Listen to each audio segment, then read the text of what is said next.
Interpretation of the legislation that says that it would require a vote of a simple majority, not a 3/5 majority, to move it to passenger vehicles.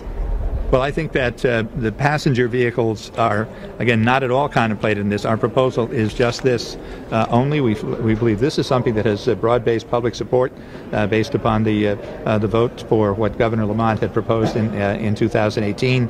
We've also seen some polling data that this limited truck tolling proposal does have broad support in the state of Connecticut. But could those guarantees or those restrictions be circumvented as Senator Pisano laid out? I don't think they can be, because there's broad-based opposition to passenger tolls.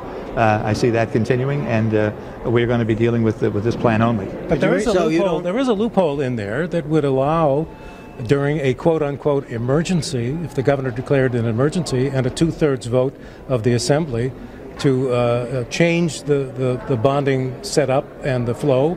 That's standard procedure in these kinds of legislation, is it not? Well, those are contingencies that may arise, but it's not something that I foresee happening. And the level of opposition to passenger tolls is so strong that I see that as being a very remote, almost impossible situation to arise, since there's such significant opposition to passenger tolls right now in all four caucuses. 1 second, can I go back to Christine's question just for a minute before we go too far from it? I get your point where you're saying there's certainly not the political will for tolls on cars, and that's certainly not the intent. On the other hand, it's members of your caucus who've been insisting there be language that say to people, you don't even have to trust a legislative intent. We're putting in these bond covenants to remove it from legal possibility.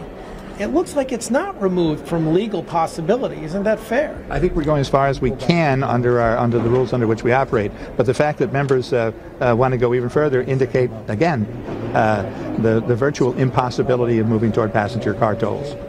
So it's safe to assume that any future legislature can vote at 50% plus one to do whatever they want, right? Like there's no. It seems like it's sort of an optional. Putting in a 3/5 vote, it doesn't actually have any legal meaning, does it? Well, it's always the case that future legislatures can take independent action, but our view is that sentiment on this issue is so strong that anything other than what we're proposing in this bill is highly unlikely. Now, you say there's no appetite for passenger cars, but there are people in both Democratic caucuses who favor tolling all vehicles. Should there be a Democratic sweep this fall and a lot of their progressive friends get elected, it could easily be a change of tide here.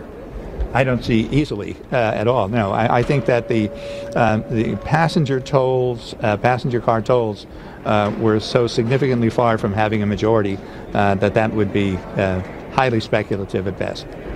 How about the 12 gantries? Is there language in there that you could go beyond the 12 gantries? The language does not say there shall only be 12 gantries, correct?